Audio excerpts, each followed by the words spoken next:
હરે કૃષ્ણ. તો સ્વાગત છે સર્વે ભક્તોનું આજના ભગવદ્ ગીતા સત્સંગ કાર્યક્રમની અંદર. તો આજે આપણે શ્રીમદ ભગવદ્ ગીતા યથારૂપ અધ્યાય ક્રમાંક 3, જેનું નામ છે કર્મયોગ, એનો આપણે છેલ્લો શ્લોક જોવાના છીએ, શ્લોક ક્રમાંક 43. તો હું શ્લોકનું ઉચ્ચારણ કરું છું. એવં બધ્ધે પરમ બધ્વા સંસ્તભ્યાત્માનમાત્મના જહિ શત્રુમ મહાબાહો કામરૂપમ દુરાસદમ. એવં બધ્ધે પરમ બધ્વા સંસ્તભ્યાત્માનમાત્મના જહિ શત્રુમ મહાબાહો કામરૂપમ દુરાસદમ. તો હવે આપણે શબ્દાર્થ જોઈશું. એવમ એ રીતે, બધે બુદ્ધિથી, પરમ શ્રેષ્ઠ, બધ્વા જાણીને, સંસ્તભ્ય સ્થિર કરીને, આત્માનમ મનને, આત્મના સારાસાર વિચારયુક્ત બુદ્ધિ દ્વારા, જહી જીતી લે, શત્રુમ શત્રુને, મહાબાહો હે બળવાન ભુજાઓવાળા, કામરૂપમ કામરૂપી, દુરાસદમ દુર્જેય. તો હવે આપણે અનુવાદ જોઈશું. હિઝ ડિવાઇન ગ્રેસ એસી ભક્તિવેદાંત સ્વામી શીલ પ્રભુપાદ દ્વારા. શીલ પ્રભુપાદ કી જય. એ રીતે હે મહાબાહુ અર્જુન, મનુષ્ય પોતાને ભૌતિક ઇન્દ્રિયો, મન તથા બુદ્ધિથી પર જાણીને અને મનને વિવેકયુક્ત આધ્યાત્મિક બુદ્ધિ કૃષ્ણ ભાવનામૃતથી સ્થિર કરીને આધ્યાત્મિક શક્તિ વડે આ સદા અતૃપ્ત કે અસંતોષી કામરૂપી શત્રુને જીતી લેવો જોઈએ. તો હવે આપણે ભાવાર્થ જોઈશું. ભગવદ્ ગીતાનો આ 3જો અધ્યાય નિર્ણાત્મક રીતે નિર્દેશ કરે છે કે મનુષ્ય નિર્વિશેષ શૂન્યવાદને અંતિમ ધ્યેય માન્યા વિના પોતાને પૂર્ણ પુરુષોત્તમ પરમેશ્વરના સનાતન સેવક સમજીને કૃષ્ણ ભાવનામૃતની અંદર જોડાઈ જવું જોઈએ. જીવનના ભૌતિક અસ્તિત્વમાં મનુષ્ય બેશક કામવૃત્તિ તથા ભૌતિક પ્રકૃતિની સંપત્તિ ઉપર પ્રભુત્વ જમાવવાથી ઈચ્છાથી પ્રભાવિત રહે છે. પ્રભુત્વ તથા ઇન્દ્રિય તૃપ્તિ કરવાની ઈચ્છા બદ્ધ જીવમાં સૌથી વધારે પ્રબળ શત્રુ છે. પરંતુ કૃષ્ણ ભક્તિની શક્તિ દ્વારા મનુષ્ય ભૌતિક ઇન્દ્રિયો, મન તથા બુદ્ધિને નિયંત્રણમાં રાખી શકે છે. માટે મનુષ્ય સહસા પોતાના નિયત કર્મો અટકાવી દેવાની બિલકુલ જરૂર નથી, પરંતુ ધીરે ધીરે કૃષ્ણ ભાવનામૃતમાં વિકાસ સાધીને ભૌતિક ઇન્દ્રિયો તથા મનથી પ્રભાવિત થયા વિના પોતાના શુદ્ધ સ્વરૂપ પ્રત્યે દોરવાયેલી સ્થિર બુદ્ધિ દ્વારા તે દિવ્ય અવસ્થામાં સ્થિત થઈ શકે છે.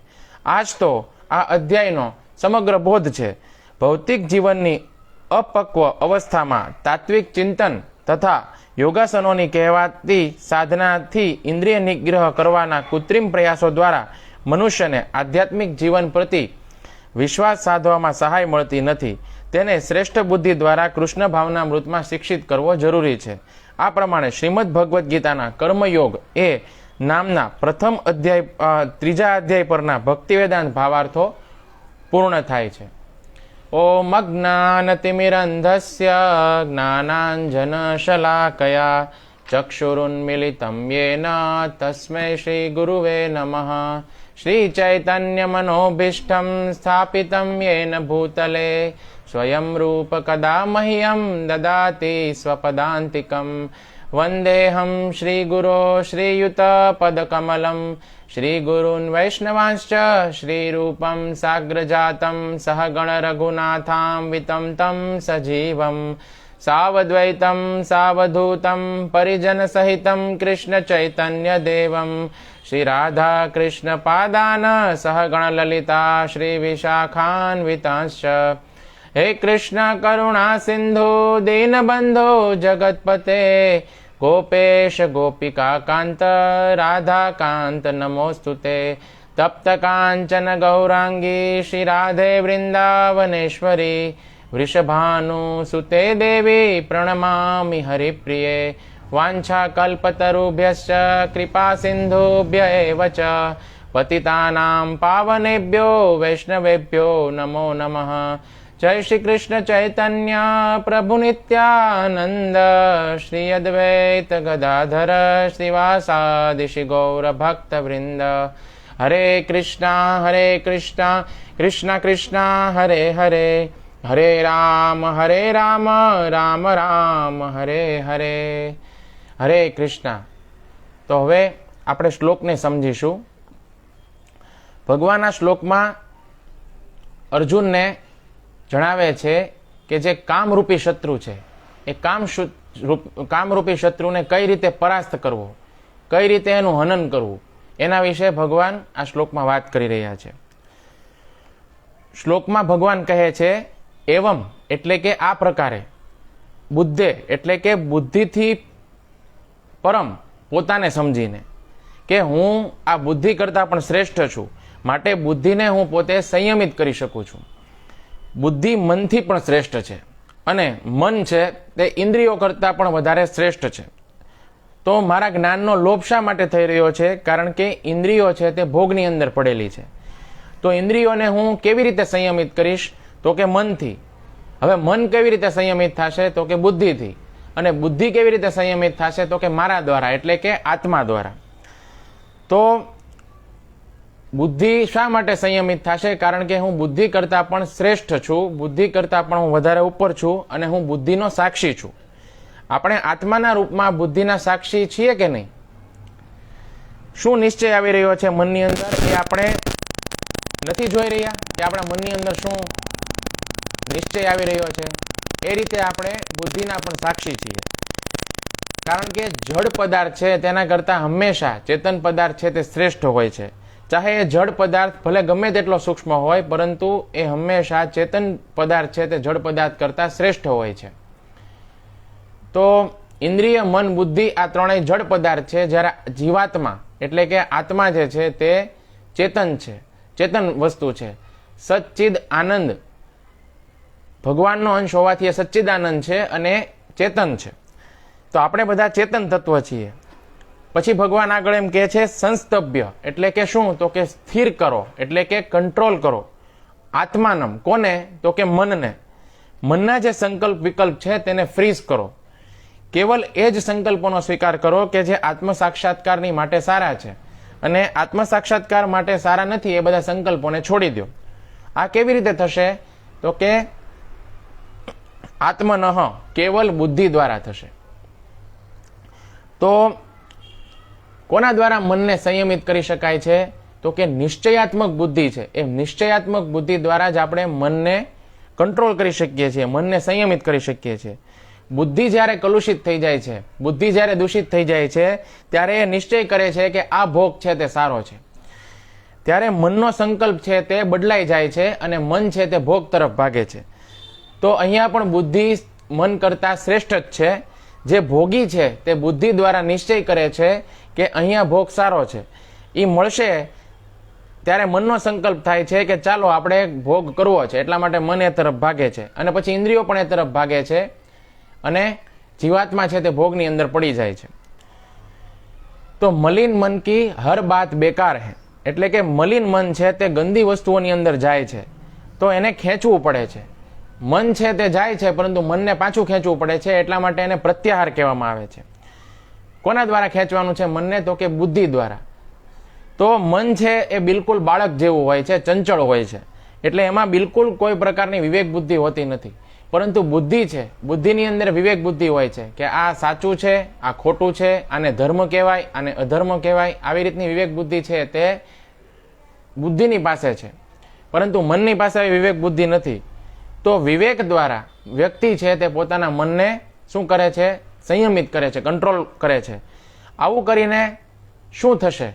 તો ભગવાન આગળ કહે છે જહી શત્રુ મહાબાહુ, એટલે કે આ શત્રુને મારો, એવું કહે છે ભગવાન। કયો શત્રુ? તો કે કામરૂપી શત્રુ।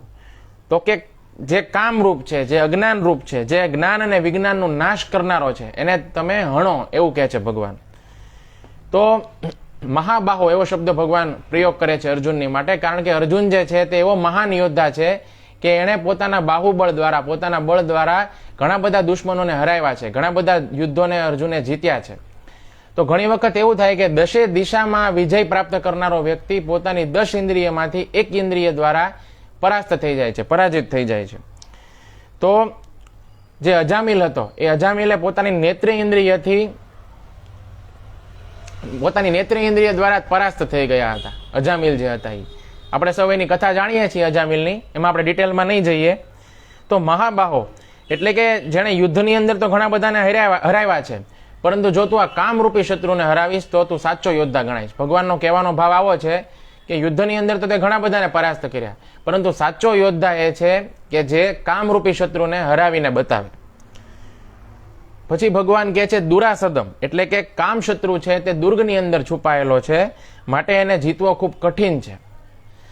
ઘણી વખત ભારત સરકાર છે તે ઉગ્રવાદીઓની પાસે પહોંચી શકતી નથી, કારણ કે ઉગ્રવાદીઓ છે તે અલગ અલગ છાવણીઓની અંદર છુપાઈને બેઠેલા હોય છે. એવી રીતે જે કામરૂપી શત્રુ છે તે મન, બુદ્ધિ, અહંકાર વગેરેની અંદર છે તે છુપાઈને બેઠેલો છે.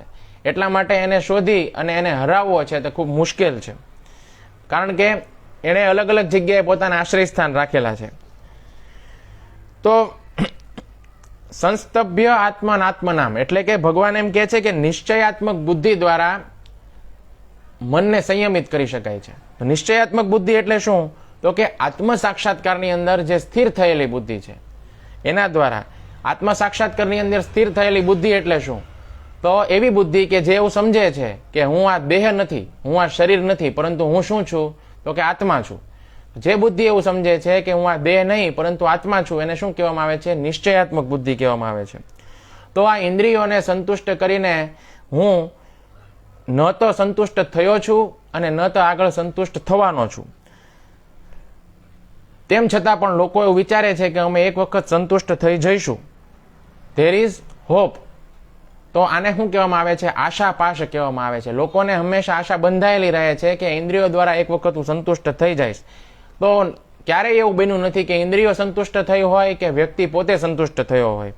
મનની માંગો અનુસાર ચાલવાથી જીવનમાં ક્યારેય સંતુષ્ટિનો અનુભવ થતો નથી. આ બિઝનેસની અંદર હંમેશા દગો જ પ્રાપ્ત થાય છે. તો ભગવાન બોલી રહ્યા છે એક આધ્યાત્મિક સુખના વિષયમાં, કે એક આધ્યાત્મિક સુખ પણ છે જેનો અનુભવ તમે આજ સુધી કર્યો નથી, જેનો અનુભવ આપણને ક્યારેય નથી. એટલા માટે આપણને આધ્યાત્મિક સુખ વિશેની વાત સમજાતી નથી, આપણને ગળે ઉતરતી નથી. પરંતુ થોડુંક ધ્યાન લગાવીને સમજવાથી કે હું આ દેહથી ભિન્ન પૃથક વ્યક્તિત્વ છું, હું આ દેહ નથી પરંતુ આત્મા છું, પરંતુ હજુ સુધી મને એનો અનુભવ થયો નથી. જો હું અનુભવ કરવાનો પ્રયત્ન કરીશ તો મને ચોક્કસ અનુભવ થશે, એ સુખનો પણ અનુભવ થશે. તો પૂર્ણ રૂપથી આપણને આપણા જે ઓરિજિનલ સ્વરૂપ છે આત્મા, એનો આપણને અનુભવ નથી, પરંતુ આપણે માત્ર સમજી રહ્યા છીએ કે હું એક માત્ર ચેતન તત્વ છું. ભગવાન પાસેથી આપણે સાંભળી રહ્યા છીએ. તો નિશ્ચયાત્મક બુદ્ધિ જ્યારે નથી હોતી ને, તો વ્યક્તિ એવા કાર્યો કરી બેસે છે કે જે શરીરના સ્તર ઉપરના છે, દેહના સ્તર ઉપરના છે, કારણ કે એ પોતાના મનની વાત માની લે છે જે કેવલ દેહના સ્તર ઉપર છે. તો કોઈ પણ વસ્તુ કે જે વિચાર જે કૃષ્ણથી સંબંધિત નથી, જેમાં કૃષ્ણ નથી, એને શું કહેવામાં આવે છે? તો કે માયા કહેવામાં આવે છે. જેમાં કૃષ્ણ નથી એ બધું જ શું છે? માયા છે. તો એ વ્યક્તિ જ્યારે કૃષ્ણથી હટી જાય અને કાર્ય કરવા માંડે તો એ નિશ્ચયાત્મક બુદ્ધિ તો ન જ થઈ ને, કારણ કે કૃષ્ણ નથી અને વ્યક્તિ કાર્ય કરે છે તો એ શેમાં રહીને કાર્ય કરે છે? માયાની અંદર રહીને કાર્ય કરે છે. તો નિશ્ચયાત્મક બુદ્ધિ મતલબ કે નિશ્ચય કરી લીધો છે કે ભોગોની અંદર સુખ નથી, ભોગવશું ગમે તેટલા તો પણ સંતુષ્ટિ મળવાની નથી. આવો એક મનની અંદર દૃઢ નિશ્ચય આવી જાય તો આને શું કહેવામાં આવે છે? નિશ્ચયાત્મક બુદ્ધિ કહેવામાં આવે છે. મનની અંદર યદિ કોઈ પણ સંકલ્પ કે વિકલ્પ ઉઠે તો બુદ્ધિ છે એ મનને એવું કહી દે છે, નિશ્ચયાત્મક બુદ્ધિ, કે એ ચૂપ બેઠ, શાંત થઈ જા. તો નિશ્ચયાત્મક બુદ્ધિ છે તેનું કાર્ય છે મનને શાંત કરવાનું, એ મનને શાંત કરી દે છે. તમે જ્યારે જપ કરવા બેઠો છો, ભગવાનનું નામ લ્યો છો, ત્યારે આવું નથી બનતું? ત્યારે મનમાં ઘણા બધા વિચાર આવે છે. જપની અંદર ધ્યાન નથી લાગતું, પણ મનની અંદર બીજા ઘણા બધા આડાવડા વિચાર આવે છે અને મન ઘણી બધી તરફ ખેંચાય છે.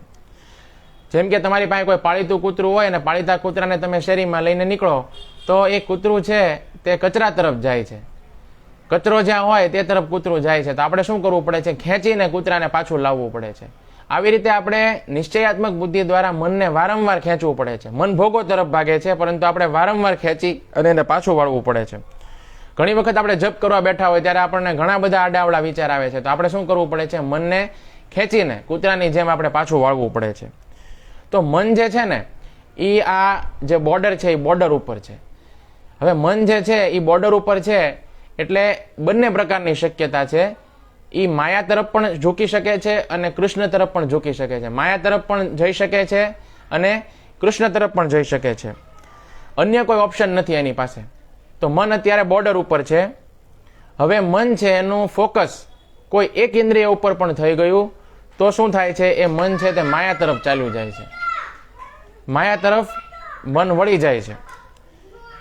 હવે આપણે જેવું શ્રવણ કરીએ છીએ, આપણે જેવું સાંભળીએ છીએ તો શું થાય છે? તો કે આપણે સાંભળવાની અંદર આપણે આપણું મન છે તેને લગાવવું પડે છે, આપણે મનને પોરવવું પડે છે. તો જે આપણી વિચાર શક્તિ છે, થોટ છે, એને આપણે જો અરેસ્ટ કરવા હશે તો શ્રવણ છે તેનાથી શ્રેષ્ઠ કોઈ સાધન નથી. શ્રવણ છે તે સૌથી વધારેમાં વધારે શ્રેષ્ઠ સાધન છે, શ્રેષ્ઠ પદ્ધતિ છે. યદી જો તમે મારા દરેકે દરેક શબ્દને ધ્યાનપૂર્વક સાંભળી રહ્યા છો, મારી જે વાણી છે એને તમે સાંભળી રહ્યા છો ધ્યાનથી, તો તમે અત્યારે અલગ કશું જ વિચારી નહીં શકો. અસંભવ છે, તમને અન્ય કોઈ વિચાર આવવો શક્ય નથી. પરંતુ જો તમે કશુંક અલગ વિચારતા હશો તો પછી તમે મારી વાણી છે તેને સાંભળી નહીં શકો. બેમાંથી એક જ પ્રક્રિયા થઈ શકશે. તો હરે કૃષ્ણ મહામંત્ર છે તે આપણે જ્યારે બોલીએ છીએ, હરે કૃષ્ણ કૃષ્ણ કૃષ્ણ હરે હરે, હરે રામ રામ રામ હરે હરે. તો આ મંત્ર જ્યારે આપણે ઉચ્ચારણ કરીએ છીએ અને આ મંત્રને કાનપૂર્વક આપણે સાંભળીએ છીએ તો શું થશે? તો કે આ હરે કૃષ્ણ મહામંત્ર છે તે કાનના માધ્યમથી હૃદયની અંદર જશે અને બધા જ જે કામ છે તેને ધ્વસ્ત કરી દેશે. આપણું કામ જે દુર્ગની અંદર છુપાયેલું છે તે કામને જઈને ધ્વસ્ત કરી દેશે. તો હૃદય છે એનો મતલબ શું થાય? તો કે ચિત્ત, મન અને બુદ્ધિ આ ત્રણેય છે તે હૃદયના દુર્ગની અંદર જ નિવાસ કરે છે. એમાં શું થાય છે? તો કે આપણા જે કમાન્ડો છે એટલે કે કૃષ્ણ છે તે ઘૂસી જાય છે અને નામના રૂપમાં ઘૂસી જાય છે. હવે કૃષ્ણ છે તો પરમ વિજય છે, કૃષ્ણને ક્યારેય કોઈ હરાવી નથી શકતું. તો શું થાય છે? તો કે ભગવાન કૃષ્ણ નામના રૂપમાં જઈ અને કથાના રૂપમાં જઈ અને અંદર છુપાયેલા જે કામ છે તેને નષ્ટ કરી દે છે. તો આપણા જે આ પૂર્વવર્તી આચાર્ય છે ભક્તિ વિનોદ ઠાકુર, એ ભક્તિ વિનોદ ઠાકુર એમ કહે છે કે મારું જે હૃદય છે તે મરુસ્થળની સમાન છે, રણભૂમિની સમાન છે, પરંતુ કૃષ્ણનું જે નામ છે તે તો વર્ષાની સમાન છે. તે અમૃત વર્ષાની જેમ કાનના માધ્યમથી હૃદયની અંદર જાય છે અને મારા હૃદયને ઠંડુ કરે છે, કામને ઠંડુ કરે છે. તો આ કૃષ્ણના નામનું જે કામ છે તે કામને નષ્ટ કરવાનું છે. તો કૃષ્ણના નામની અંદર એટલી બધી શક્તિ છે કે કામરૂપી શત્રુને એ પરાસ્ત કરી દે છે, કામરૂપી શત્રુને દૂર ભગાડી દે છે. તો તમારે માત્ર ઠેકો દેવાનો છે, તમારે કામથી લડવાની, પોતે લડાઈ કરવાની જરૂર નથી. તમે ઠેકો દઈ દો કમાન્ડો કૃષ્ણને, તો હરિનામ પ્રભુને, એ કાનથી બસ અંદર જશે અને કાનના માધ્યમથી અંદર હૃદયની અંદર જઈ અને કામ શત્રુને પરાસ્ત કરી દેશે. તો તમારે રિલેક્સ થઈ જવાનું છે, તમારે અન્ય કશું કરવાની જરૂર નથી. તમારે માત્ર મનને ફિક્સ કરવાનું છે ધ્વનિ ઉપર. જે આપણે હરે કૃષ્ણ મહામંત્ર બોલીએ છીએ અને હરે કૃષ્ણ મહામંત્રનો જે ધ્વનિ છે એને આપણે જોરથી ઉચ્ચારણ કરવાનો છે, આપણે સાંભળી શકીએ એટલા અવાજમાં, અને એ ધ્વનિ ઉપર આપણે આપણું ધ્યાન કેન્દ્રિત કરવાનો પ્રયાસ કરવાનો છે. એ ધ્વનિને આપણે ધ્યાનપૂર્વક સાંભળવાનું છે. તો આપણે 1 મિનિટ માટે પ્રયાસ કરીશું હરે કૃષ્ણ મહામંત્રનો ધ્યાનપૂર્વક જપ કરવાનો.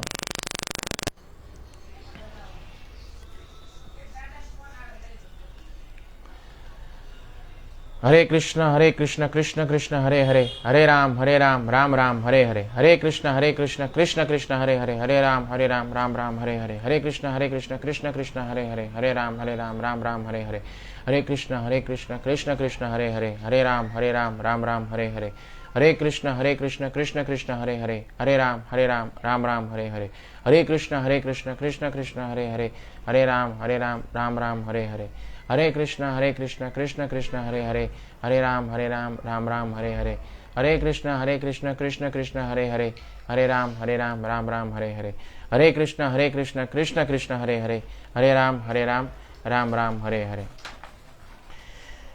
તો આપણે જોયું કે જ્યારે આપણે જપ કરી રહ્યા હતા, ભગવાનના નામનું ઉચ્ચારણ કરી રહ્યા હતા, તો આપણે મનથી જે નામ છે તેની ઉપર ફોકસ કરવાનો પ્રયાસ કરી રહ્યા હતા, નામને સાંભળવાનો પ્રયાસ કરી રહ્યા હતા. તો પહેલી વાત તો એ છે કે આપણે જે 16 માળા કરીએ છીએ, 16 માળા ક્યારેય આપણે આ પ્રકારે કરી નથી. નામને જોરથી ઉચ્ચારણ કરવું અને ધ્યાનપૂર્વક કાનથી સાંભળવું, તો આવું આપણે ક્યારેય કર્યું નથી, કારણ કે આપણું ધ્યાન બીજી અન્ય ઘણી બધી જગ્યાઓએ હોય છે. તો મોટા ભાગના ભક્તો આ ભૂલ કરે છે કે ધ્યાનપૂર્વક માળા થતી નથી. તો આ જે સાઉન્ડ છે એ ખૂબ પાવરફુલ છે. તમે સાંભળ્યું છે ને કે ઇન્દ્રિય વિષયો છે તે એની ઇન્દ્રિયોને પોતાના તરફ ખેંચી લે છે. તો જ્યારે પણ તમે બોલશો હરે કૃષ્ણ, તો એ અપને આપ શબ્દ તમારા કાનને એની પોતાની પાસે ખેંચી લે છે. તો મનને સંસ્તભ્ય એટલે કે ફિક્સ કરવાનો બહુ આસાન રસ્તો છે શ્રવણ. ભગવાનના નામનું બહુ ધ્યાનપૂર્વક શ્રવણ કરવું જોઈએ. ભગવાનની કથાને ખૂબ ધ્યાનપૂર્વક શ્રવણ કરવી જોઈએ. તો જુઓ, તમને જો કૃષ્ણ કથાની અંદર રુચિ હશે તો તમારું ધ્યાન આપોઆપ લાગશે. તમને એવું થશે કે ભાઈ પ્રભુજી અત્યારે જે બોલી રહ્યા છે, તો હવે આગળ શું બોલશે, આગળ શું બોલશે. તમારું ધ્યાન એકદમ એમાં કેન્દ્રિત રહેશે અને તમારું ધ્યાન અન્ય કોઈ જગ્યાએ નહીં જાય, અન્ય કોઈ તમને વિચાર નહીં આવે. તો તમને જો કૃષ્ણ કથાની અંદર રુચિ હશે તો તમારું ધ્યાન આપોઆપ લાગશે.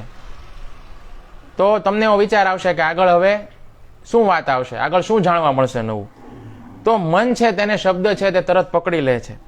શબ્દ છે એ ખૂબ પાવરફુલ છે. તો તમારે એવું વિચારવું જોઈએ કે જ્યારે મારે 2 કલાક જપ કરવાના છે, તો પછી ધ્યાનપૂર્વક જ ગંભીરતાપૂર્વક જપ શા માટે ન કરું. ઘણી વખત એવું થાય છે કે કોઈ વ્યક્તિ છે તે આપણા વિશે બહુ ખરાબ બોલી દે, તો આપણા વિશે ખરાબ વાત સાંભળીને આપણે એકદમ ડિસ્ટર્બ થઈ જઈએ છીએ, આપણને એની ખૂબ ગહેરી અસર થઈ જાય છે.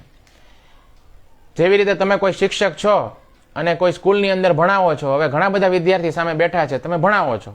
હવે કોઈ એક વિદ્યાર્થી આવીને તમને એમ કહે કે તમે છે ને બરાબર ભણાવતા નથી, તમે જે ભણાવો છો ને એ એકદમ બેકાર ભણાવો છો, કાંઈ સમજમાં આવતું નથી. તો તમને ખરાબ લાગશે જ, તે સ્વાભાવિક છે. કોઈ પણ વ્યક્તિના ખરાબ શબ્દો છે તેની અસર આપણને પહેલા થાય છે. શા માટે? કારણ કે એ ખરાબ શબ્દ આપણે કાનના માધ્યમથી સાંભળીએ છીએ, અને જ્યારે કાન એને સાંભળે છે અને આપણને અંદરથી ખરાબ ફિલિંગ આવે છે, એટલા માટે આપણને ખરાબ લાગે છે. તો શબ્દોની આપણા મન ઉપર, આપણા શરીર ઉપર ખૂબ ઊંડો પ્રભાવ પડે છે, ખૂબ એની ગહેરી અસર પડે છે. તો આપણે પણ જ્યારે જપ કરીએ છીએ ત્યારે એનો જે ઊંડો પ્રભાવ છે તે આપણા મન ઉપર પડે છે. જો અત્યારે તમે જુઓ, અત્યારે શબ્દો જે હું બોલું છું એ શબ્દોની આગળ પાછળ તમારું મન છે તે ટકેલું છે કે નહીં. તમે પોતે ઓબ્ઝર્વેશન કરો, તમારું મન અન્ય જગ્યાએ જાય છે કે હું જે બોલું છું એની ઉપર સ્થિર છે. તમે પોતે જ ઓબ્ઝર્વેશન કરો. જો તમને આમાં ખરેખર રુચિ હશે તો તમારું મન જે કથા છે તેની અંદર ફિક્સ હશે, તમે ધ્યાનપૂર્વક સાંભળતા હશો. તો આ એકદમ પ્રેક્ટિકલ વસ્તુ છે, આમાં કોઈ હવામાં કોઈ વાત નથી, પ્રેક્ટિકલ વાત છે. તમે ઘરમાં હો ને ત્યારે કોઈ તમને ગમતા હોય એવા વક્તાનું લેક્ચર મૂકજો, અને ગમતા હોય એવા વક્તાને તમારે સાંભળવાના છે. તમે જોજો તમારું ધ્યાન કોઈ જગ્યાએ આડોવળું નહીં જાય. તમે વક્તા જે બોલતા હશે ને એમાં જ તમારું મન જે છે તે સ્થિર થયેલું રહેશે. તો ભગવાન શું કહે છે, તો કે આ નિશ્ચયાત્મક બુદ્ધિ જે છે એ નિશ્ચયાત્મક બુદ્ધિ જે એવું સમજે છે કે હું દેહ નથી પરંતુ આત્મા છું, અને આ બુદ્ધિ જે છે એનો સાક્ષી છું. હું બુદ્ધિથી ઉપર છું. બુદ્ધિથી ઉપર છું એટલે મનથી પણ ઉપર છું અને ઇન્દ્રિયોથી પણ ઉપર છું, અને હું સાક્ષી રૂપે દરેકે દરેક વાતને જોઈ રહ્યો છું. આ બધાથી હું પરે છું, આ બધાથી હું અલગ છું. આ બધાની અંદર જે ઉત્પન્ન થનારું કામ છે તે મારું કાંઈ જ બગાડી શકે તેમ નથી. હું આ બધાને કંટ્રોલ કરી શકું એમ છું. તો આવી જે નિશ્ચયાત્મક બુદ્ધિ છે એના દ્વારા ભગવાન એવું કહે છે કે જહી એટલે કે વિનષ્ટ કરો. વિનષ્ટ કરો એટલે નાશ જ કરી નાખો, એને હણી જ નાખો, એને મારી જ નાખો. કોને? તો કે કામરૂપી શત્રુને. તો અહીંયા કામરૂપી શત્રુ સાથે લડવાનું નથી, એને મારી જ નાખવાનો છે. ભગવાન એને મારી જ નાખવાની વાત કરે છે, કારણ કે કામરૂપી શત્રુ છે તે આપણો પરમ શત્રુ છે. ભગવાને એને આપણો પરમ શત્રુ ગણાવ્યો છે, કારણ કે કામમાંથી જ તે, આપણે આની પહેલાના શ્લોકોની અંદર જોયું કે કામમાંથી જ તે ક્રોધ, લોભ, મોહ, મદ અને મત્સર્ય આ બધું છે તે આવે છે. તો કામ છે એ આપણો પરમ શત્રુ છે. તો ભગવાન શું કહે છે? જહી એટલે કે એને વિનાશ કરી નાખો, એને હણી નાખો, એને વિનષ્ટ કરી નાખો, ખતમ કરી નાખો, એ ફરીથી ઉત્પન્ન જ ન થવો જોઈએ. ભગવાન આ વાત કરે છે. માની લો કે તમે એક બોક્સિંગ રિંગની અંદર છો અને તમે ખૂબ જ માર ખાધો, તમને સામેવાળા વ્યક્તિએ ખૂબ જ માર્યા. તો તમે ઓલા બાળપણની અંદર એક કાર્ટૂન આવતું હતું પોપોય નામનું. એ પોપોય નામના કાર્ટૂનની અંદર એક કેરેક્ટર હતું. એ પોપોય છે ને, એને પાલક ખાય ને તો એનામાં તાકાત આવી જાય, એની અંદર શક્તિ આવી જાય. એ જેવું પાલક ખાય ને પછી સામેવાળા દુશ્મનને એ હરાવી દે, એટલે એની અંદર તાકાત આવી જાય. તો જ્યારે તમે પણ ભગવાનની વાત સાંભળી, ભગવાનને જે વાત કરી છે એ તમે સાંભળી, તો તમારી અંદર પણ તાકાત આવી ગઈ અને તમે એટલો બધો માર ખાધો, પછી તમે ઊભા થયા અને પછી તમે સામેવાળાને મારવાનું શરૂ કર્યું. તો જીવાત્માને ખબર પડી ગઈ, પહેલા ખબર નહોતી, પણ ભગવાને કીધું એટલે ખબર પડી ગઈ ભાઈ કે ભાઈ હું તો શક્તિશાળી છું, મારી અંદર તો શક્તિ છે હનુમાનજીની જેમ. કેમ કે હનુમાનજી છે ને, એને એક હનુમાનજી જે છે એ પોતે ખૂબ શક્તિશાળી હતા, પરંતુ એમના ઉપર એક એવું કર્જ હતું કે જ્યાં સુધી એમને યાદ ન આપવામાં આવે ત્યાં સુધી એમને પોતાની શક્તિ જે છે એ યાદ નહોતી આવતી. તો આવી રીતે જીવાત્મા છે એ પણ શું છે? અભિશપ્ત છે કે એ બુદ્ધિથી પરે છે અને ખબર નથી. તો આપણે આ દેહની જરૂર નથી, તેમ છતાં આપણે વિચારીએ છીએ કે આપણે આ ઇન્દ્રિયોની ઉપર કેવી રીતે વિજય પ્રાપ્ત કરી શકીએ. અમારું તો મન જ માનતું નથી. એમ ઘણા લોકો કહે છે ને કે અમારું તો મન જ નથી માનતું. પણ કૃષ્ણની જ્યારે વાત સાંભળી ત્યારે ખબર પડી કે આપણે જ પોતે જ એવું કરી શકીએ છીએ. ઘણા લોકોને એવું લાગે છે કે ભાઈ અમારું કામ નથી, ઇન્દ્રિયો ઉપર વિજય પ્રાપ્ત કરવાનું આપણું કામ નથી, પરંતુ એ તો આપણે પોતાને દેહ માનીએ છીએ એટલા માટે આપણે એવું વિચારીએ છીએ. પરંતુ ભગવાન એમ કહે છે કે તમે દેહ નથી, તમે આત્મા છો. અને આત્મા છે ને તે મન, બુદ્ધિ અને ઇન્દ્રિયો આ ત્રણેયથી પરે છે. અને આત્મા ત્રણેય જે છે તેનાથી પરે હોવાને કારણે આ ત્રણેય ઉપર વિજય પ્રાપ્ત કરી શકે એમ છે. તો કૃષ્ણની જ્યારે વાત સાંભળી ત્યારે આપણને ખબર પડી કે આપણે આવું કરી શકીએ છીએ અને આપણે જ આવું કરવું પડશે. ભગવાન એવું નથી કહેતા કે હું આવીને તમારી માટે કરીશ. તો જ્યારે અર્જુનની માટે ભગવાન પોતે જઈને એવું નથી કરતા, અર્જુને પોતે જ કરવાનું છે, તો પછી આપણી માટે ભગવાન થોડા આવીને કરવાના છે? આપણે પોતે જ મહેનત કરવી પડશે. તો હું શું વાત કરતો હતો કે બોક્સિંગ રિંગની અંદર આપણે ખૂબ માર ખાધો, આપણે ખૂબ સામેવાળા વ્યક્તિએ આપણી પીટાઈ કરી. હવે તમારી પાસે શક્તિ આવી ગઈ એટલે હવે તમે મારવાનું શરૂ કરો. તમે ઊભા થયા અને તમે સામેવાળા શત્રુને મારવાની શરૂઆત કરી. તમે જેટલું મારશો એને એટલો એ સામેવાળો છે એ વધારે કમજોર થતો જશે અને તો જ તમે મારી શકશો. કમજોર હશે તો જ તમે એને વધારે મારી શકશો. તો આ રેસલિંગની અંદર જે 1, 2, 3 કાઉન્ટિંગ થાય અને વળી પાછા ફરીવાર લડવા માટે બંને જણા ઊભા થઈ જાય એની વાત નથી. અહીંયા તો મારી જ નાખવાની વાત છે. એટલે આ લડાઈની અંદર કોઈ 1, 2, 3 પ્રકારનું કાઉન્ટિંગ જ નથી. તો ભક્તિની જે પ્રોસેસ છે, ભક્તિની પ્રોસેસની અંદર કેવું છે કે જેમ જેમ આપણે ભગવાનની શરણ લેતા જઈએ, જેમ જેમ આપણે ભગવાન જે છે તેના ચરણોની શરણ લેતા જઈએ, ભક્તિ કરતા રહીએ, તો કામ છે તે આપણી અંદરથી ધીમે ધીમે ક્રમશઃ ધીમે ધીમે દૂર થતું જાય છે. ખાવાનું ખાતા ખાતા જેમ આપણી ભૂખ છે તે શમતી જાય છે. પહેલા છે ને ભૂખ આપણી 100% હોય, પછી ધીમે ધીમે આપણે ખાવાનું શરૂ કરીએ અને આપણે ખાઈએ તો પેટ છે તે 10% ભરાય, 20% ભરાય, 50% ભરાય. તો જેટલું પેટ ભરાતું જાય એમ આપણી ધીમે ધીમે છે ભૂખ પણ સંતોષાતી જાય, ભૂખ પણ ઓછી થતી જાય, પેટ ભરાતું જાય. તો શરૂઆતની અંદર કામ ભલે વિદ્યમાન હોય, કામ આપણી અંદર છે, પરંતુ વ્યક્તિ છે તે ભક્તિ કરતો જાય તો ધીમે ધીમે ધીમે ધીમે શું થાય તો કે ભક્તિના પ્રભાવના કારણે કામ છે તે શાંત થતું જાય છે. દરેક હરિનામની સાથે, દરેક હરે કૃષ્ણ મહામંત્રની સાથે આપણી અંદર કામ છે તે ઓછું થઈ રહ્યું છે. અગર આપણે અપરાધ નથી કરી રહ્યા તો જો આપણે અપરાધ સાથે મહામંત્ર જપીશું તો શું થશે તો કે આપણી અંદર ભોગ વાસનાની અંદર વધારો થશે. તો તમારા હૃદયની અંદર તમે ચેક કરજો કે જો તમારી ભક્તિની અંદર પ્રગતિ થઈ છે કે નથી થઈ. જો ભક્તિની અંદર પ્રગતિ થઈ હશે તો તમને તપ કરવાનો ઉત્સાહ આવશે. તમને જે ભક્તિની બધી પ્રોસેસ છે તેની અંદર ભાગ લેવાનો ઉત્સાહ જાગશે. સવારે વહેલા જાગવાનું, જપ કરવાનું, મંગળા આરતી કરવાનું, ભાગવતમ ક્લાસ સાંભળવાનું, આ બધી જ તમને અંદરથી ઈચ્છા થશે. એકાદશી વ્રત કરવાનું, આ બધી જ વસ્તુ જે છે તેમાં તમારો ઉત્સાહ આવશે.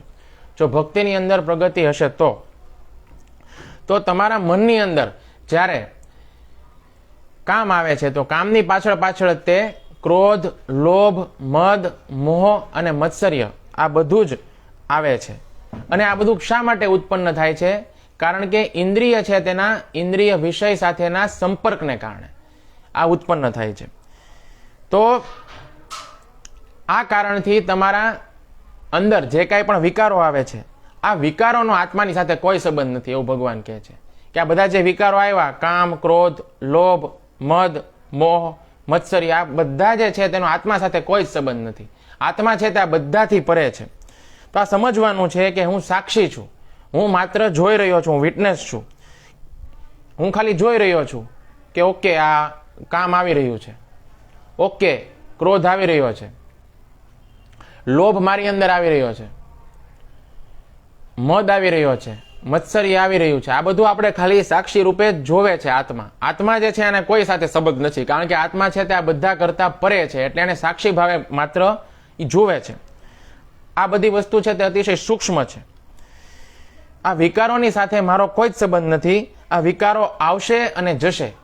જો કોઈ એવી ઘટના તો બનતી નથી કોઈની સાથે કે 24 કલાક વ્યક્તિ કામની અંદર જ તે રચ્યો પચ્યો રહે, એના શરીરની અંદર હંમેશા કામ છે તે 24 કલાક બનેલું રહે. એવો તો કોઈ વ્યક્તિ હોતો નથી. કોઈ એવો વ્યક્તિ પણ નથી હોતો કે જેની અંદર ક્રોધ છે તે 24 કલાક બનેલો રહે, 24 કલાક ક્રોધ મારે, કે લોભ પણ 24 કલાક બનેલો રહે. તો કોઈ એક વસ્તુ 24 કલાક ટકેલી નથી રહેતી, આવે છે ને જાય છે, આવે છે ને જાય છે. હવે આપણે આત્મા છીએ એટલે આપણે શું છે, સાક્ષી ભાવે જોવાનું છે. આપણને એમાંથી કોઈ પણ વસ્તુ છે એ અસર કરતી નથી. આપણને એમ થાય છે કે મને અસર કરે છે, પણ એ તો આપણે આપણી જાતને શરીર માનીએ છીએ. એટલા માટે જો આપણે પોતે આત્મા છીએ એવો અનુભવ થઈ જાય તો આમાંથી કોઈ પણ વસ્તુ આપણને અસર કરતી નથી, આપણને કોઈ પણ વસ્તુ સ્પર્શ કરતી નથી. આત્માને આ કોઈ વિકાર સાથે લેવા દેવા નથી. તો અહીંયા ભાવનગરની અંદર જ થોડાક દિવસ પહેલા વરસાદ વરસતો હતો. હવે કાલે એકદમ ચોખ્ખું વાતાવરણ હતું, કાલે એકદમ તડકો હતો. તો આ જો મોસમ છે એ ચેન્જ થાય છે ને, મોસમ એક સરખું નથી રહેતું. કાલે વરસાદ હતો, પરમ દિવસે વરસાદ હતો, તો કાલે તડકો હતો. તો મોસમ ચેન્જ થાય છે ને, એવી રીતે ચેન્જ થયા કરે છે આ બધા વિકારો. કોઈ એક વિકાર છે તે સ્થિર 24 કલાક આપણા શરીરની અંદર નથી રહેતો. હવે આ મોસમની અંદર ચેન્જ આવ્યો તો વાદળાઓની નીચે આવ્યો, વાદળાની ઉપર તો કાંઈ ચેન્જ નથી આવ્યો. હવે વાદળાની ઉપરથી જે વિમાન પસાર થાય છે અને વિમાનની અંદર જે પેસેન્જર બેઠા છે એ તો ખાલી ઉપરથી સાક્ષી ભાવે જોવે છે. ઓ વરસાદ આવ્યો, ઓકે વરસાદ રોકાઈ ગયો, ઓકે તડકો નીકળ્યો. હવે એને કોઈ વસ્તુ સ્પર્શ કરતી નથી, એને કોઈ વસ્તુ જે છે એની સાથે લેવા દેવા નથી, કારણ કે વિમાનમાં છે, વાદળાની ઉપર છે. વાદળાની નીચે જે કાંઈ થાય છે એને માત્ર સાક્ષી ભાવે જોવે છે. એને આમ કોઈ વસ્તુ અસર કરતી નથી. કેમ? તો કે ભાઈ તો વિમાનની અંદર છે, ઉપરથી માત્ર ઓબ્ઝર્વેશન કરે છે, ખાલી જોવે છે. તો ઘણા લોકોને અંદર છે ને ક્યારેક કામ આવે છે, ક્યારેક ક્રોધ આવે છે, ક્યારેક લોભ આવે છે. તો આ બધા જે રિએક્શન છે તે મનની અંદર જે ટેસ્ટ ટ્યુબ છે એ ટેસ્ટ ટ્યુબની અંદર થઈ રહ્યા છે. હવે પ્રયોગશાળા છે તેની અંદર આપણા હાથની અંદર કસનળી હોય અને કસનળીની અંદર આપણે અલગ અલગ પ્રકારના રિએક્શન કરીએ તો આ એક વસ્તુ નાખીએ, બીજી વસ્તુ નાખીએ તો અલગ અલગ પ્રકારના રિએક્શન થાય. તો એની અંદર લાલ, નીલો, પીળો આ બધા અલગ અલગ પ્રકારના રંગો થાય. તો આ જે કંઈ પણ આ રિએક્શન થઈ રહ્યું છે એને આપણે હાથમાં પકડીને જે વ્યક્તિ ઊભો છે એને સાક્ષી ભાવે જોવે છે. હવે રિએક્શન થાય છે એની અંદર એ વ્યક્તિ ભાગ નથી લેતો, એ તો ખાલી સાક્ષી ભાવે જોવે છે કે આ બધું રિએક્શન થઈ રહ્યું છે. હું માત્ર વિટનેસ છું, હું માત્ર સાક્ષી છું. માની લો કે કોઈ હત્યારો છે, એણે હત્યા કરી, તો આપણે સાક્ષી ભાવે જોયું કે ભાઈ હત્યારો છે, એણે એક વ્યક્તિનું ખૂન કર્યું. તો તમે માત્ર જોયું, તમે પોતે હત્યા નથી કરી, તમે સાક્ષી છો. આવી રીતે વ્યક્તિ પોતાને અલગ જોશે, પોતે અલગ છે આ બધાથી. એવી રીતે જ્યારે વ્યક્તિ જોશે નિશ્ચયાત્મક બુદ્ધિથી, પોતાના મનને સંસ્તભ્ય કરીને, તો પછી પોતાના મનને આ રીતે કંટ્રોલ કરી શકશે. ભગવાન એમ કહે છે કે આવી નિશ્ચયાત્મક બુદ્ધિ સાથે આપણે શું કરવાનું છે, આ બધી વસ્તુને ઓબ્ઝર્વેશન કરવાની છે. અને આ વસ્તુ આવે છે ને જાય છે, બસ એને જવા દેવાની છે. આ વસ્તુ જે છે એને આપણને કોઈ સ્પર્શ થતો નથી. આ રીતે આપણે નિશ્ચયાત્મક બુદ્ધિ દ્વારા મનને કંટ્રોલ કરી શકીશું, આવું ભગવાન કહે છે. જો આવી નિશ્ચયાત્મક બુદ્ધિ હશે તો. આ હું વારંવાર એકને એક વસ્તુ શા માટે કહું છું, કારણ કે આપણે આ વસ્તુ વારંવાર એટલા માટે સાંભળવી જોઈએ કે આપણે સાંભળી હોવા છતાં પણ ભૂલી જઈએ છીએ. એટલા માટે ભગવાન ગીતાની અંદર વારંવાર અર્જુનને એમ કહે છે કે ભાઈ તું શરીર નથી, તું આત્મા છો. તું શરીર નથી, તું આત્મા છો. પ્રભુપાદ પણ પોતાના પ્રવચનની અંદર વારંવાર કહેતા, we are not body, we are soul. તો બધા શિષ્યોએ પૂછ્યું કે તમે શા માટે વારંવાર એવું કહો છો કે we are not body, we are soul? તો પ્રભુપાદ કે હું વારંવાર એટલા માટે કહું છું કે આ વસ્તુ જ તમારે યાદ રાખવાની છે. તમે લોકો વારંવાર ભૂલી જાઓ છો, એટલા માટે મારે વારંવાર કહેવું પડે છે કે we are not body, we are soul. આપણે ખરેખર આત્મા છીએ. આપણો જ્યારે મૃત્યુ થાય છે તો શરીર ખોખાની જેમ નિર્જીવ પડ્યું રહે છે, અંદરથી નીકળી ગયા પછી, આત્માના નીકળી ગયા પછી શરીરનું કોઈ મહત્વ નથી. શરીરની અંદર કોઈ પ્રકારની ચેતના નથી રહેતી. તો ખરેખર શરીરની અંદર જે કાંઈ મહત્વનું હતું એ તો આત્મા હતી. તો આત્મા જે છે એ ખરેખર મહત્વની વસ્તુ છે, ચેતન વસ્તુ છે તે આત્મા છે. આત્માને કારણે આપણું શરીર છે તે ચલાયમાન થાય છે. આપણા શરીરની, આખા શરીરની અંદર જે ચેતના છે તે આત્માને કારણે છે. તો આપણે સમજવું પડશે કે આપણે શરીર નથી પરંતુ આત્મા છીએ. પછી શું થાય છે મૃત્યુ પછી? તો કે આત્મા એક શરીરમાંથી બીજા શરીરમાં જાય છે, બીજા શરીરમાંથી ત્રીજા શરીરમાં જાય છે. આવી રીતે આત્મા જે છે તેનું ચક્ર, જન્મ મૃત્યુના ચક્રની અંદર આત્મા ભટક્યા કરે છે. તો આપણે ખરેખર શરીર નથી, આત્મા છીએ. આ જ્યારે આપણે સમજી જશું તો એને શું કહેવામાં આવે છે? નિશ્ચયાત્મક બુદ્ધિ કહેવામાં આવે છે. અને જ્યારે આપણે સમજી જશું કે આપણે શરીર નથી, આત્મા છીએ, તો આપણે શરીર માટેના કાર્યો આપણા બંધ થઈ જશે અને આત્મા જે છે એનું કલ્યાણ થાય એવા કાર્યો શરૂ થશે. આત્માનું કલ્યાણ શેમાં થાય છે? ભક્તિમાં થાય છે. તો ભક્તિ જે છે એને કારણે આત્માનું પોષણ થાય છે. આત્માનો ખોરાક શું છે? તો કે કૃષ્ણની ભક્તિ, પ્રભુની ભક્તિ આ આત્માનો ખોરાક છે. તો આપણે વિચાર કરીએ કે 24 કલાકની અંદર આપણે શરીર માટે કેટલા કાર્યો કરીએ છીએ અને આત્મા માટે કેટલા કાર્યો કરીએ છીએ. બધા શરીર માટે કાર્યો કરીએ છીએ, આત્મા માટે આપણું એક પણ કાર્ય નથી. તો આપણે વિચારવું જોઈએ ને કે આપણે જે નાનકડી યાત્રા કરવાની હોય, મારે ભાવનગરથી બેંગ્લોર જવાનું હોય, તો બેંગ્લોરની યાત્રા માટે હું ઘણી બધી તૈયારી કરીશ, ઘરમાં ઘણા બધો સામાન છે ભેગો કરીશ, લિસ્ટ બનાવીશ કે આટલી આટલી વસ્તુની મને જરૂર પડશે. તો આ યાત્રાની આપણે ઘણી બધી તૈયારી કરીએ છીએ. પણ મૃત્યુ પછીની આપણી યાત્રા છે, એની માટે આપણી તૈયારી કેટલી છે? એની માટે આપણે કાંઈ તૈયારી કરતા નથી. તો મૃત્યુ પછીની જે આપણી યાત્રા છે, આપણી આત્માની જે યાત્રા છે, એના માટે પણ આપણે તૈયારી કરવી જોઈએ, અત્યારથી જીવતે જીવ કરવી જોઈએ. તો આત્માનું કલ્યાણ શેમાં છે? ભગવાનના નામમાં છે, ભગવાનની ભક્તિમાં છે, એમાં આપણે આત્માનું કલ્યાણ છે. તો આપણે જ્યારે ભગવાનનું નામ જપ કરશું, આપણે હરે કૃષ્ણ મહામંત્રનો જપ કરશું, કૃષ્ણ કથા સાંભળશું, તો એ કાનના માધ્યમથી અંદર જશે. અંદર જશે એટલે અંદર રહેલો કામ શત્રુ છે તે દૂર ભાગી જશે. જેમ જેમ જેમ જેમ ભક્તિ અંદર જશે તેમ કામ શત્રુ છે તે ઓછો થઈ જશે. અને આ જ કામ શત્રુને પરાસ્ત કરવાનો સૌથી સરળ રસ્તો છે. આત્મા માટેના કાર્યો આપણે શરૂ કરીએ. શા માટે શરૂ કર્યા? કારણ કે નિશ્ચયાત્મક બુદ્ધિ દ્વારા આપણે એવું સમજી ગયા કે હું દેહ નથી પરંતુ આત્મા છું. તો ભગવાન એમ કહે છે કે આ નિશ્ચયાત્મક બુદ્ધિ દ્વારા મન જે છે તેને સંયમિત કરો.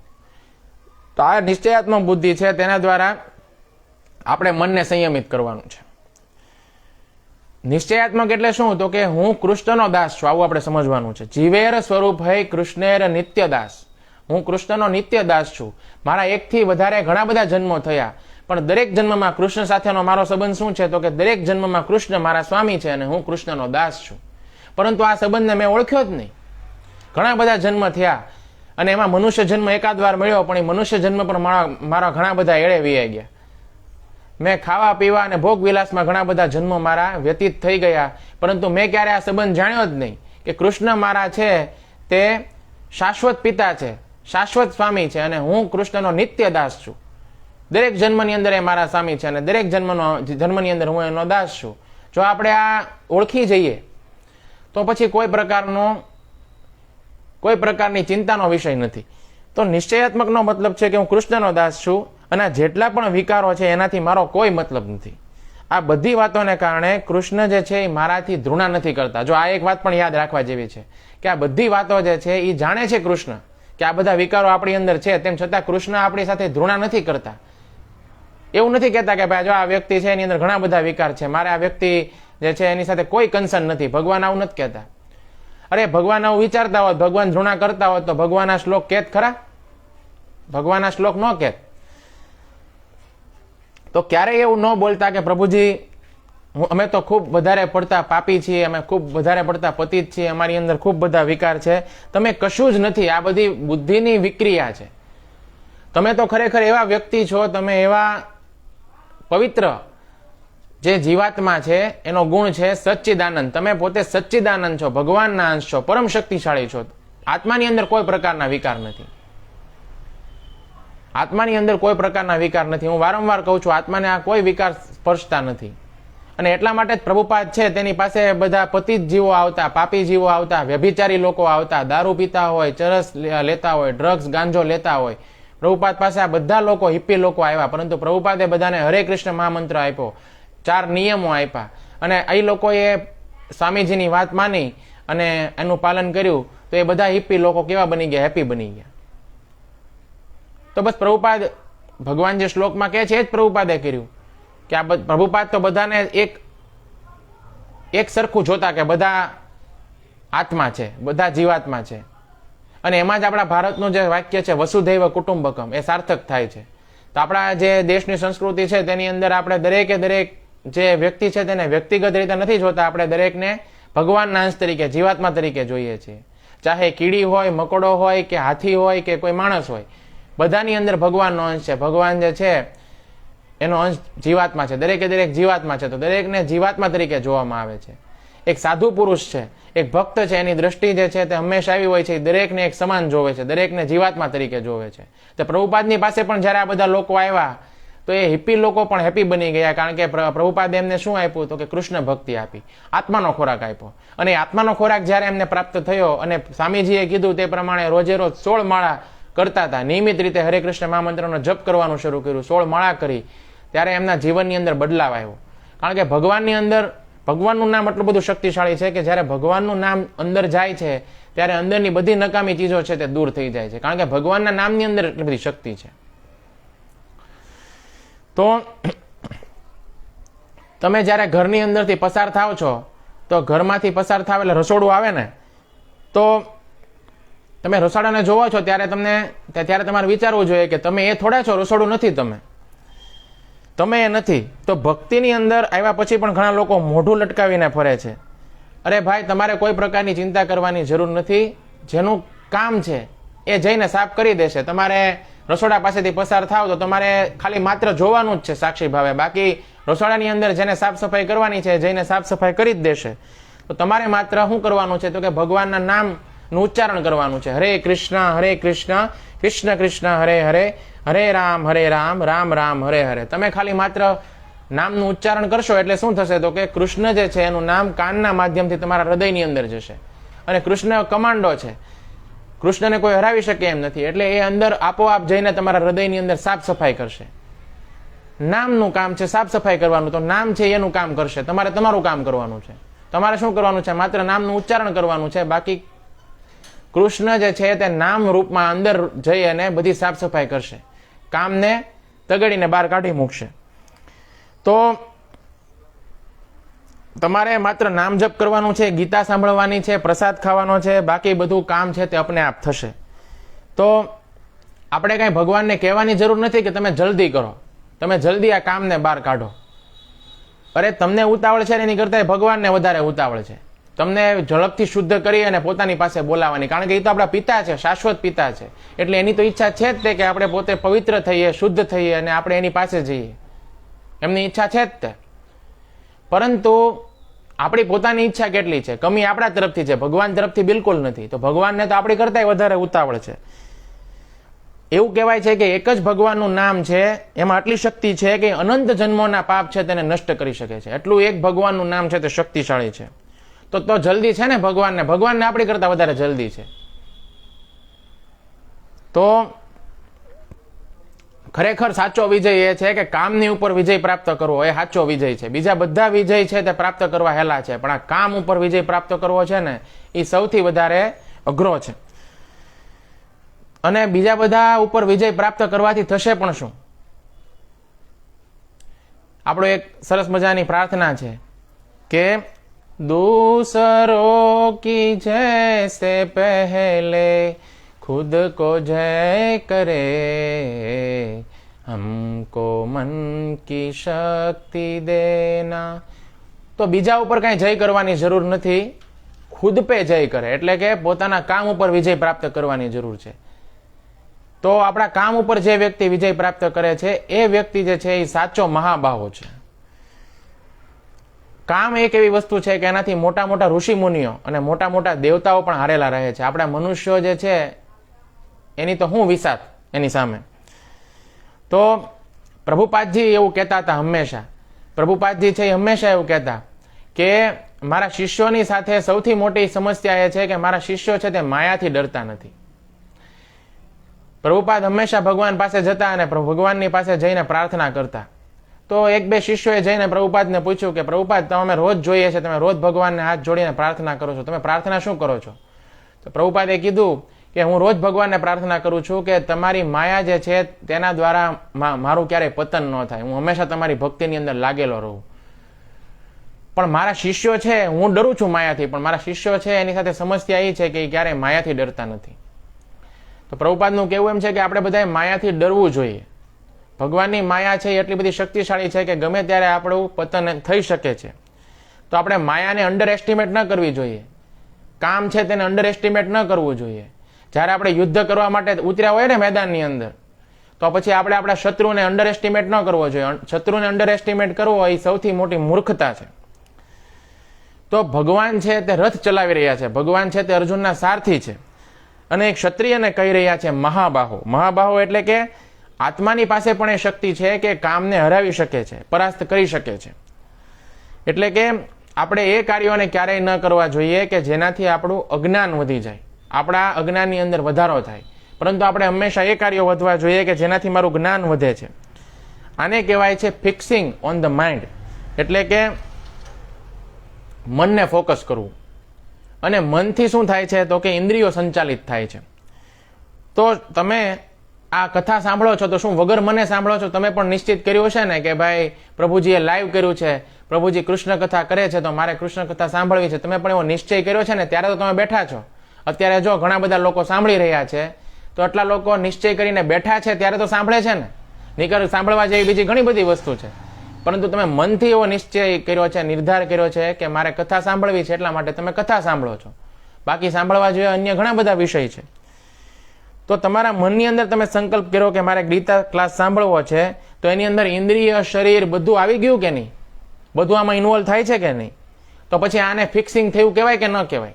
તો બસ આવી જ રીતે આપણે આત્માને ગમે તેવા કાર્યો કરી અને આપણે બુદ્ધિ દ્વારા મનને અને મન દ્વારા ઇન્દ્રિયોને આપણે સંયમિત કરવાની છે, અને એના દ્વારા કામ શત્રુ ઉપર આપણે વિજય પ્રાપ્ત કરવાનો છે. બહુ સિમ્પલ વાત છે.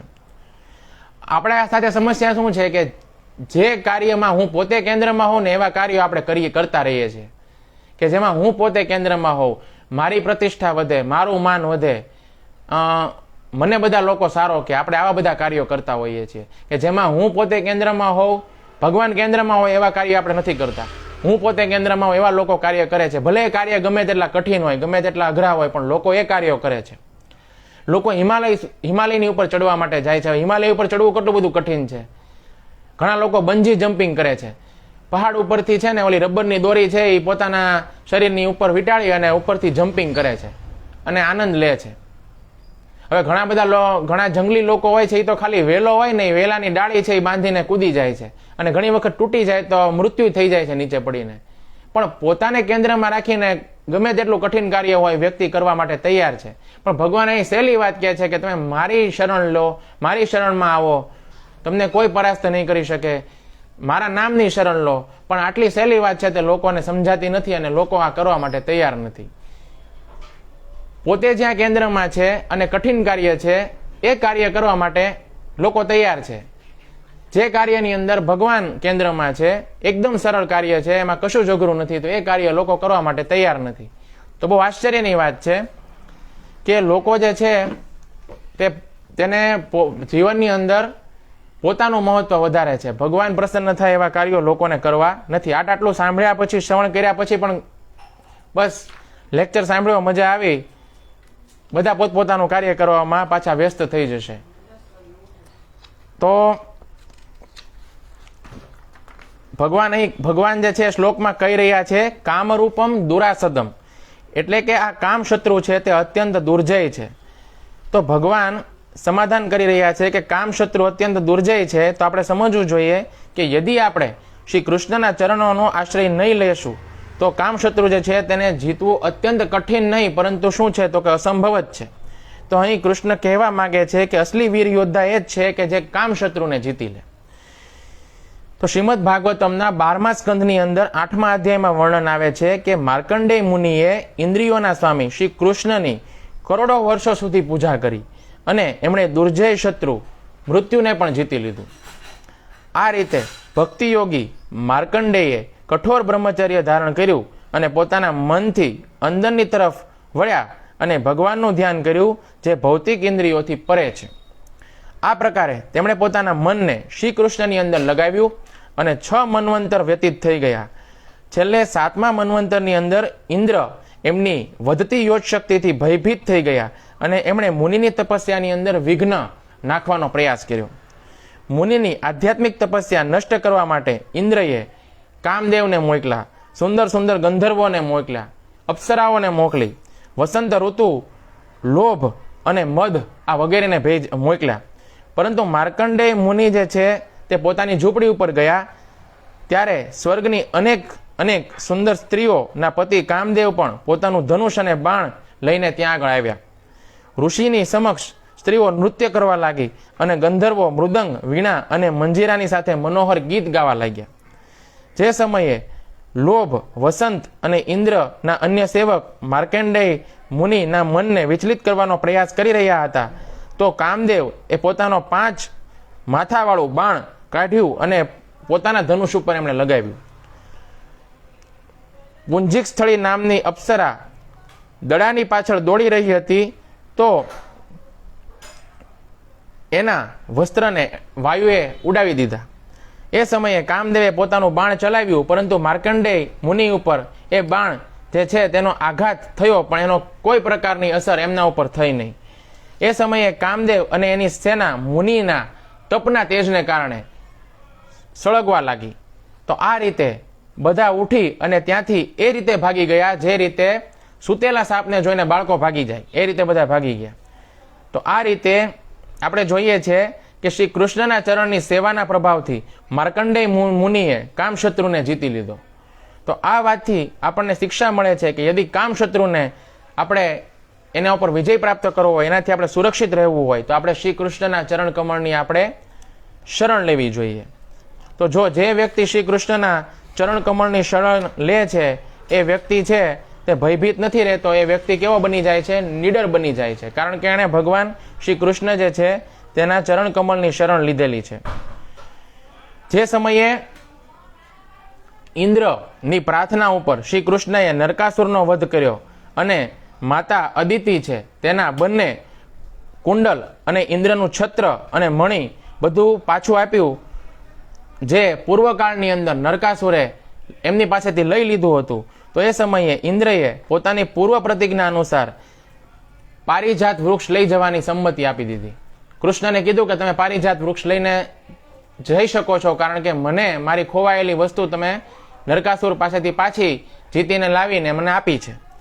તો ઇન્દ્રની જે પત્ની હતી સચી, એણે ઇન્દ્રને શ્રી કૃષ્ણની વિરુદ્ધ એમ કહીને ચડાવ્યા કે ઇન્દ્રની આજ્ઞાથી સૈનિકોને શ્રી કૃષ્ણ જે છે તેને પારિજાત વૃક્ષ ન લઈ જવા દેવામાં આવે અને શ્રી કૃષ્ણને રોકવામાં આવે. તો એ સમયે કૃષ્ણની સાથે સત્યભામા આવેલા હતા. તો એ સત્યભામા એ શ્રી કૃષ્ણ સાથે હતા એટલે એટલા અધિક નિર્ભય હતા કે સત્યભામાએ એવું કહ્યું ઇન્દ્રના અનુચરોને ક્રોધપૂર્વક કે હે સૈનિકો, મારા પતિના બાહુબળનો પોતાના પતિના બાહુબળનો ગર્વ કરીને ઇન્દ્રાણી આ પારિજાત વૃક્ષ લઈ જવાથી અમને રોકી રહી છે. તો ઇન્દ્રાણી છે એ ખૂબ મૂર્ખ છે, કારણ કે તમે લોકો મને ક્ષમા ન કરીને ઇન્દ્રાણીને એ કહી દો કે સત્યભામા પારિજાત વૃક્ષ લઈ જઈ રહી છે. ના પાડી દો, ઇન્દ્રાણીને કહી દો કે ભાઈ સત્યભામા છે તે પારિજાત વૃક્ષ લઈ જઈ રહી છે, મને કોઈ ભય નથી, કારણ કે મારી સાથે કોણ છે? સાક્ષાત કૃષ્ણ છે. અને સાથે ગર્વની સાથે કહી રહી છે કે તું તારા પતિની પ્યારી જ છો અને તારો પતિ તારા વશની અંદર હોય તો અમને પારિજાત વૃક્ષ લઈ જવાથી રોકીને બતાવે. यदि रोकी शके तो तारा पति ने तू अमने रोकीने बताव. हूँ तारा पति इंद्र थी अने तारा थी बन्ने थी बिल्कुल डरती नहीं. मनुष्य छू तेम छतां पण तमारा पारिजात वृक्ष ने लई जाऊं छूं. आम कही अने कृष्णनी साथे होवाने कारणे सत्यभामा स्वर्गमां समस्त देवताओना राजा इंद्र अने इंद्राणी थी विरोध करी अने पूर्णतः केवी बनी रही? निर्भय बनी रही. तो एटला माटे जेने भगवाननी चरणनो आश्रय लीधेलो छे, जे भगवान जे छे तेनी शरण जेने लीधेली छे, ए व्यक्ति केवा होय छे? निर्भय होय छे अने कोईनो भय लागतो नथी, कारण के कृष्ण एमनी साथे होय छे. तो જે યદુવંશીઓ હતા એ પણ કૃષ્ણ જે છે તે સાથે હોવાને કારણે બધા જે સમસ્ત યાદવ હતા એ યાદવો પણ શું હતા તો કે નિર્ભય હતા. જે સ્વર્ગલોકની અંદર સુધર્મા નામનો સભાભવન હતો, જે દેવતાઓની પ્રતિષ્ઠાને અનુરૂપ હતો, એ સભાભવન પણ પૃથ્વી મંડળ જે છે ત્યાં કાંઈ જોવા નથી મળતો. એ સભાભવન છે તેને તે લોકો ભગવાન માટે દ્વારકા જે છે તેની અંદર લઈને આવી ગયા હતા બધા યાદવો. કારણ કે એમને કોઈ પ્રકારનો ભય નહોતો, કારણ કે એમની સાથે સ્વયં દ્વારકાધીશ હતા. તો એ લોકો શું કરતા હતા, બધા લોકોની અંદર ભગવાન માટે શ્રેષ્ઠમાં શ્રેષ્ઠ વસ્તુઓ જે હોય તે લાવીને એક જગ્યાએ એકત્ર કરતા હતા. એમને કોઈનો ભય નહોતો, કારણ કે એમની સાથે કોણ હતું, સ્વયં દ્વારકાધીશ હતા. અને એ લોકોને વિશ્વાસ હતો કે શ્રી કૃષ્ણ એમની રક્ષા કરશે. તો યદુવંશીઓએ ભગવાન શ્રી કૃષ્ણ માટે બ્રહ્માંડમાં સુલભ બધા જ સુખ સાધન છે તે એકઠા કરી નાખ્યા હતા, અને એના બદલામાં ભગવાન આ ભક્તોની રક્ષા પણ કરતા હતા, જેના માટે એ લોકો કેવા હતા તો કે નિર્જય હતા. અને બીજું એક ઉદાહરણ છે અર્જુનનું, કે અર્જુન જે છે એને પણ ભગવાન કૃષ્ણ જે છે તેના ચરણોની શરણ ગ્રહણ કરી હતી. પાંડવોએ કૃષ્ણના ચરણોની શરણ ગ્રહણ કરી હતી. એટલા માટે પાંડવો જે છે એના જીવનની અંદર અનેક એવા કિસ્સાઓ બન્યા, અનેક એવા પ્રસંગો આવ્યા કે જેમાં એમને પરાસ્ત કરવાના પ્રયત્નો કરવામાં આવ્યા, પરંતુ કોઈ એમને પરાસ્ત ન કરી શક્યું, કારણ કે સ્વયં ભગવાન શ્રી કૃષ્ણ એમની સાથે હતા. ભગવાન કૃષ્ણ જે છે તેમને એમણે આશ્રય લીધેલો હતો. તો અહીં શ્રીલ પ્રભુપાદ એવું લખી રહ્યા છે કે અપ્રાકૃત બુદ્ધિ દ્વારા આપણે શ્રી કૃષ્ણની સેવામાં આપણે લાગવું જોઈએ. આ જ એકમાત્ર ઉપાય છે કે જેનાથી આપણે કામશત્રુ છે તેને જીતી શકીએ છીએ. તો આપણે આજના જે શ્લોક છે એમાંથી શિક્ષા લેવી જોઈએ કે આપણે શરીર નથી, પરંતુ આપણે જીવાત્મા છીએ, આત્મા છીએ. આત્મા જે છે તેનો ક્યારેય નાશ થતો નથી. આત્મા છે તે મન, બુદ્ધિ અને ઇન્દ્રિયો આ ત્રણેયથી પરે છે, ત્રણેયથી ઉપર છે. અને આત્મા જે છે તેને પોષિત થાય, આત્મા પોષિત થાય, આત્મા જે છે તેને ખોરાક મળે તેવા આપણે કાર્યો કરવા જોઈએ. આપણે દિવસભર 24 કલાક આપણે એવા કાર્યો કરીએ છીએ કે જેનાથી આપણું શરીર છે તે વધારે પુષ્ટ થાય. આપણા શરીર જે છે એની માટે આપણે 24 કલાક કાર્ય કરીએ છીએ, પરંતુ આત્મા માટે પણ આપણે કાર્ય કરવું જોઈએ. આપણે શરીર નથી પરંતુ આત્મા છીએ તેવું જાણીને, અને આપણે કૃષ્ણના દાસ છીએ તેવું જાણીને ભક્તિમય કાર્યો આપણે કરવા જોઈએ. ભગવાનની સેવા કરવી તો એ આત્મા જે છે તેની માટે કાર્ય કર્યું ગણાય. ભગવાનનો પ્રસાદ ખાવો તો આત્મા માટે કાર્ય કર્યું ગણાય. ભગવાનના નામનો જપ કરવો, હરે કૃષ્ણ મહામંત્રનો જપ કરવો તો એનાથી શું થાય તો કે આત્મા પુષ્ટ થાય, આપણે આત્મા પુષ્ટ થાય એવું કાર્ય કર્યું કહેવાય. આ બધા કાર્યો એવા છે જે ભક્તિ માર્ગ સાથે જોડાયેલા કાર્યો છે, અને ભગવાન એનાથી ખૂબ પ્રસન્ન થાય છે. અને જેવા ભગવાન પ્રસન્ન થાય તો આત્મા પણ પ્રસન્ન થાય છે, અને આપણી અંદરથી જે કામશત્રુ છે તે ધીમે ધીમે દૂર થાય છે. મેં કીધું ને કે ભાઈ એક એક હરે કૃષ્ણ મહામંત્ર છે, એક ભગવાનનું નામ છે, તેના દ્વારા ધીમે ધીમે આપણી અંદરથી કામશત્રુ છે તે ધીમે ધીમે દૂર થાય છે. તો એવી રીતે આપણે આખા દિવસની અંદર એવું ટાઈમ ટેબલ બનાવવું જોઈએ, અને એવા કાર્યોને સ્થાન આપવું જોઈએ કે જેમાં ભગવાન પ્રસન્ન થાય. સંસારને પ્રસન્ન કરવાની જરૂર નથી, ભગવાન પ્રસન્ન થાય એવા આપણે કાર્યો કરવા જોઈએ. આપણે ભગવાનને પ્રિય બનવું જોઈએ. એવા આપણે કાર્યો કરીશું તો શું થશે, ધીમે ધીમે આપણી અંદર રહેલો જે પરમ શત્રુ છે કામ, એને આપણે હરાવી શકીશું, અને ભગવાનની ઓર નિકટ જઈ શકીશું, અને વધારે તીવ્રતાથી આપણે ભગવાનની ભક્તિ કરી શકીશું. હરે કૃષ્ણ કૃષ્ણ કૃષ્ણ હરે હરે, હરે રામ રામ રામ હરે હરે. તો આજના દિવસ માટે આટલું જ. જે ભક્તો નવા છે એ ભક્તોને મારું નિવેદન છે કે યદિ તમે ભગવાનના નામ જે છે તેની માળા નથી કરતા તો દિવસમાં ઓછામાં ઓછી એક માળાથી શરૂઆત કરો. એક માળા કરવામાં 6 થી 7 મિનિટ લાગે છે. તો જીવનની અંદર ભગવાનના નામને સ્થાન આપો. આપણે ઘણી બધી ચિંતાઓ લઈને ફરતા હોઈએ છીએ, ઘણી બધી ચિંતાઓનો ભાર આપણી ઉપર આપણે લઈને ફરતા હોઈએ છીએ, તો એક ભાર તમે વધારે લઈ લ્યો. ભગવાનના નામની માળા કરવાનો એક નિયમ લ્યો. આ ભાર છે તે એવો છે કે જે ભાર લેવાથી શું થશે, તમારી આત્માનું કલ્યાણ થશે, તમારું કલ્યાણ થશે. બીજા બધા ભાર લઈને તો આપણે ફરીએ જ છીએ, તો એક ભાર વધારે. અને આ ભાર જ્યારે તમે લેશો ત્યાં એનાથી શું થશે, તમે લિબરેટ થશો, એનાથી તમારા મુક્તિના દ્વાર ઉઘડી જશે. આમાં તમારો ફાયદો છે. એટલા માટે ભગવાન અને ભગવાનના નામને તમારા જીવનમાં સ્થાન આપો. એના ચમત્કારો તમે તમારા જીવનની અંદર પોતે અનુભવશો, અને તમે પોતે બીજાને પણ આનંદપૂર્વક શેર કરશો, આવો મારો ચોક્કસ એક વિશ્વાસ છે. હરે કૃષ્ણ કૃષ્ણ કૃષ્ણ હરે હરે, हरे राम राम राम हरे हरे। ग्रंथराज श्रीमद् भगवद गीता की जय। जगत गुरु श्री प्रभुपाद महाराज की जय।